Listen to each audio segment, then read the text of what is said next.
Welcome to Vanuatu. My first time, and a place that's a lot slower pace than Indonesia. You know, it's just a different place. The Melanesian way of life suits me down to the ground. And that smooth and easy rolling, you know, take it easy, take it slow, is what I like.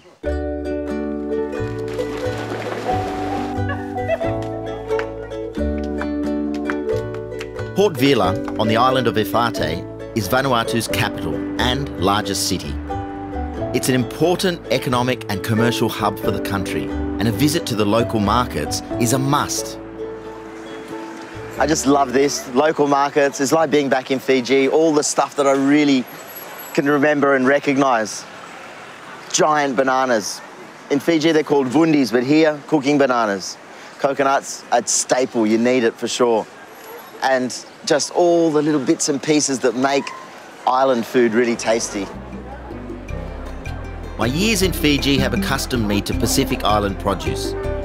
Food with subtle flavours and plenty of starch. And if Vanuatu has a national dish, it's lap lap. So this is a really hearty meal. Just boiled cassava, spinach and fish, and good, very healthy too. Similar to a potato, cassava is a major source of carbohydrates and is particularly prevalent in the tropics. And although the markets are a great introduction to this island nation, to experience the real Vanuatu, a boat is a must. Just outside of Vila, I met up with Mormor, chief of the local village of Mangalilu. He is taking me on a hunt for the elusive coconut crab.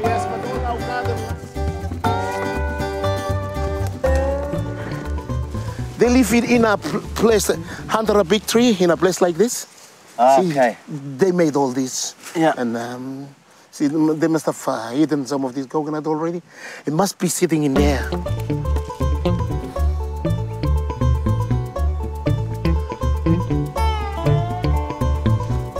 There you are! I got him! I got him!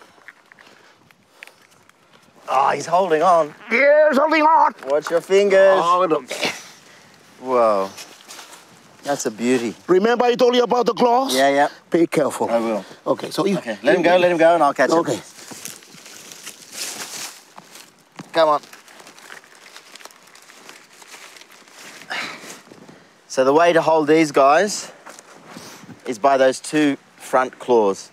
These claws here will take your finger off. They can get into coconuts and anything else, so be very careful. Now, so thanks to local knowledge, I have my main course, but it also means that I have to cook a meal worthy of a chief.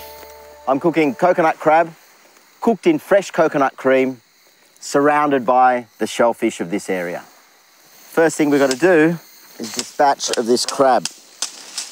At the top of their head, between the eyes, is where the central nervous system is.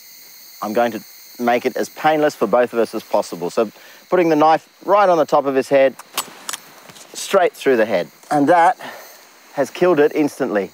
So now, using a bit larger knife, I'm just going to chop this hard skeleton, and then it's really not much in the head. All the flavour and all the meat is in the shells. So to do that, we just have to basically remove the shells, the claws one at a time. I'll put them in here. I'm going to have to crack them afterwards. So each claw gets cracked nicely.